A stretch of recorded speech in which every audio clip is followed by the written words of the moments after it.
everyone, welcome back to Psychology of Rock. If you're new here, my name's Nina, and today we're diving into the psychological evolution of rock and metal and how each generation's worldview, shaped by the reality that they grew up in, fundamentally changed the message, sound, function, and even relationship they had with this music. I got really interested in this topic after seeing a fantastic video by Rick Beato about why he felt that Gen Z doesn't care about music as much as previous generations. In fact, I made a response video that I'll link in the description box where I give my thoughts about why the relationship might be different. But I actually think this commentary is part of a much deeper psychological story. So in this video series, I'm going to go through 4 generations: Boomers, Gen X, Millennials, and Gen Z, and take a look at what was going on in the world when they were coming of age, how that shaped their emotional and psychological landscape, and how that in turn shaped the music itself, in addition to the role it played in our lives. Today we'll be focusing on Boomers and Gen X, and in the next one we'll get to Millennials and Gen Z, because I think the psychology behind all 4 groups is extremely interesting and incredibly different. So let's start with the fact that even though we still use the terms rock and metal to describe these genres, their actual sound has changed considerably in most cases, and music does not evolve randomly. It evolves in response to human needs and tends to directly mirror the psychological and social realities that it's created in. It really does become what each generation needs it to be, especially when we're talking about rock and metal, because these are genres that have always meant something more to people than just mere entertainment. They function as emotional outlets and identity building tools and vehicles for social critique, community formation, and cultural resistance, especially during adolescence and early adulthood, when we're just trying to figure out who we are in the world that we're currently living in. So with all of that being said, let's go ahead and break down some of the differences between these generations, starting with the baby boomers. Now, when the boomers were coming of age in the 1960s and early 70s, they were navigating a massive psychological contradiction. On one hand, they were born into post-war prosperity and raised in a strict conformity-first culture that valued group over the individual. Yet, because of that stability, they were the first generation that had the luxury of self-exploration. Their primary psychological drive became individuation, the urgent need to break away from the herd of their parents and define themselves. But this internal journey was also happening in a world that felt increasingly unstable and unjust. Between the Vietnam War and the Civil Rights Movement and political assassinations, there was a lot going on. And for many teenagers especially, this was coupled with a growing distrust of authority and the imposed social norms they were expected to adhere to. So for the first time, young people weren't just questioning their parents, they were really questioning everything. This precise mix of internal awakening and external disillusionment is exactly where rock music of that era, and of course the birth of heavy metal, found its power. The sound became louder and heavier, and in many cases pretty experimental, which as a result ended up pushing a lot of boundaries, both musically and culturally. It became a way to signal who you are and push back against a world that demanded conformity and connect with others who shared the same values. Obviously, all of these things made fans feel incredibly connected to the music, but even beyond that, this is really the first time that we started to see music truly begin to fuse with personal identity. But Gen X came of age in a very different environment, the early 80s through the 90s. This was a time marked by economic uncertainty, rising divorce rates, and a cultural shift towards independence at a way younger age. Many Gen Xers were latchkey kids that grew up with very little supervision and often even less emotional support. Psychologically, they developed hyper-independence as a survival trait, and their core value became authenticity, to the point where they totally rejected anything that felt marketed or fake.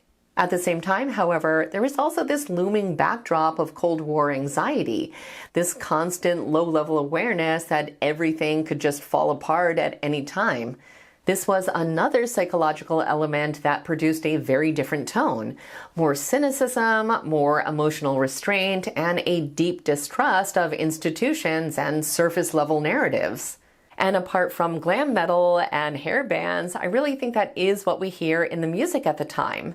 The theme started to center a lot more on things like alienation, anger, and dropping pretenses.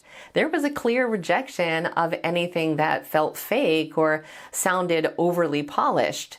So for Gen X, the relationship with music served more as cognitive resonance and personal refuge. It was something that you turned to when you felt disconnected or misunderstood or alone. And in essence, if we really think about it, the psychological function shifted from idealism to realism. These genres became a space for emotional catharsis and honesty. And because that honesty looked different for everyone, this is where we see the birth of way more subgenres. It wasn't just heavy music anymore. It was splintering into distinct categories, from thrash to hardcore to grunge, with many fans strongly aligning only with specific scenes and completely rejecting others. Because of this, Gen X arguably has the strongest collective identity that's tied to music subcultures.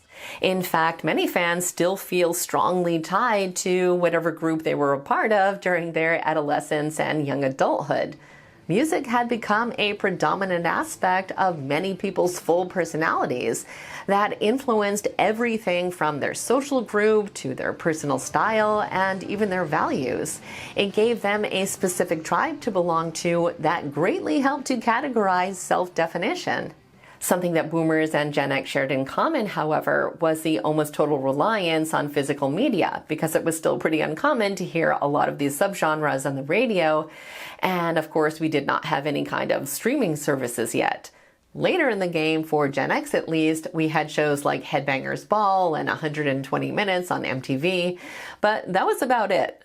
That made music a finite resource and a physical mission to even find it.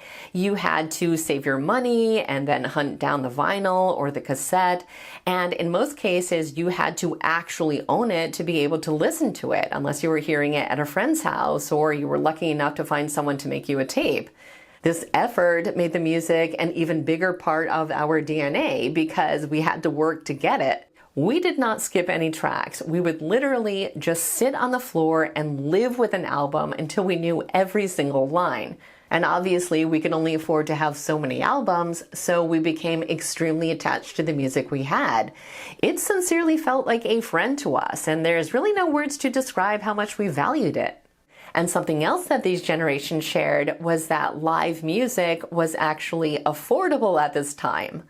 I'm Gen X, and I mainly grew up in the hardcore scene, and most of the shows that I went to had an entry fee of like $5. And even when I started to get more into hard rock and metal and started to go to much bigger shows, it was still super cheap, even to see multiple bands. I still have a ticket for an Ozfest where I was able to see the original Black Sabbath reunion, Type O Negative, Pantera, and a whole bunch of other bands for literally $27.50. I cannot even imagine what it would cost to see a lineup like that right now. Even the whole process to try to get tickets to a show now has become crazy. I recently tried to get tickets to the upcoming Rush reunion, and it was so frustrating and so annoying, and in the end, I literally could not even get a seat. I don't remember things like this ever happening in the past. We were truly able to make shows a weekly ritual because we had constant, low-cost, easy access. This allowed us to fully live inside our chosen subculture, and psychologically, it became a huge priority. For most of us, it became our entire social architecture, so it makes perfect sense why we're so protective over it today. Despite what people think, however, Gen Z and Millennials aren't necessarily any less passionate about music.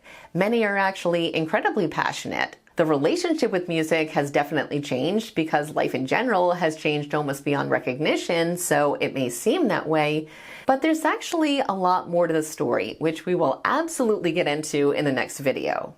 So I hope this look into the Boomer and Gen X eras helped to explain our musical obsession. I can't wait to hear your thoughts and experiences and anything you'd like to add to this analysis, so please leave that all down below. Thank you so much for watching, and I will see you in part 2.